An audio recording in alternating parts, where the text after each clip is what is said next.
তারকাদের রাজনীতিতে যোগ দেয়া নতুন কিছু নয় ভারতে। দেশটির দক্ষিণী অনেক তারকা এখনও রাজনীতিতে সক্রিয়। রাজনীতির সঙ্গে তামিলনাড়ুর চলচ্চিত্র জগতের সম্পর্ক বহুদিনের।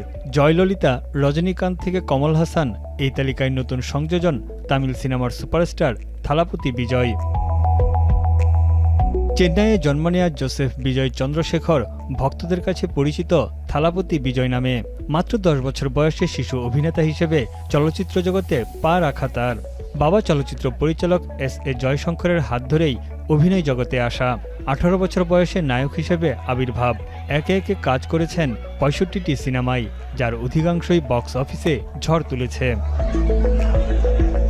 চলচ্চিত্র কেরিয়ার তুঙ্গে থাকা অবস্থাতেই রূপালী পর্দাকে বিদায় জানিয়ে নাম লেখান রাজনীতিতে। 2024 সালে গড়ে তোলেন তামিলাগা ভেটোরি কাজাগম বা টিভিকে দল। অল্পদিনেই তামিলনাড়ুর রাজনীতিতে জনপ্রিয়তার শীর্ষে উঠে আসেন থালাপতি বিজয়। তামিল সুপারস্টার ও উদীয়মান রাজনীতিবিদ থালাপতি বিজয় প্রধানমন্ত্রী নরেন্দ্র মোদী এবং ক্ষমতাসীন বিজেপির বিরুদ্ধে সরাসরি অবস্থান নেন। লাখো মানুষের উপস্থিতিতে তিনি ঘোষণা করেন তার দলের একমাত্র আদর্শগত শত্রু বিজেপি। ফেসিবাদের বিরুদ্ধে যুদ্ধ ঘোষণা করে প্রথমবারের মতো বিধানসভা নির্বাচনে একক দল হিসেবে অংশ নেয় টিভিকে।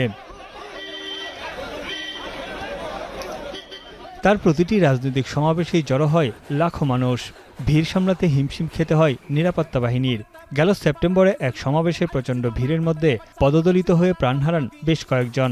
এ ঘটনায় রাজনৈতিক ক্যারিয়ারের শুরুতেই হোঁচট খেলেও থেমে থাকেননি থালাপতি বিজয়। তার মতে, রাজনীতি সিনেমা নয়, একটি যুদ্ধক্ষেত্র।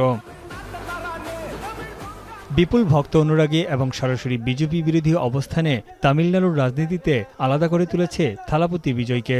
দীর্ঘ 33 বছরের চলচ্চিত্র কেরিয়ার শেষে বাকি জীবন রাজনীতিতে সক্রিয় থেকে জনসেবা করে যেতে চান 52 বছর বয়সী থালাপতি বিজয়। তানভীর জনি, এখন বিশ্ব। ভিটামিন ই ও সি সিরাম 8টি প্রাকৃতিক অয়েল সমৃদ্ধ লিলি সিরাম অয়েল, যা চুল পড়া কমায় মাত্র 30 দিনে।